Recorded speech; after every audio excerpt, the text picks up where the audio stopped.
আজ আমরা এসেছি কানাডার নাইগা ফলসে।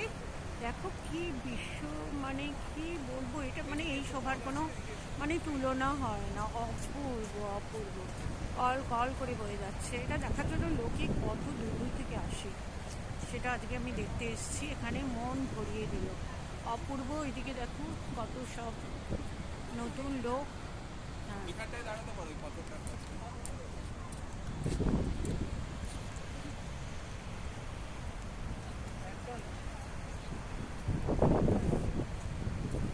আবার এসছো তুমি, আর যখনই তুলছি চলে আসছো। কি অপূর্ব বিউটি, কি অপূর্ব শোভা, এর কোনো ডিসক্রিপশন করা যাচ্ছে না, ভাষায় বর্ণনা করা যায় না। কি অপূর্ব, ভীষণ সুন্দর, বিউটিফুল। হ্যাঁ চলো।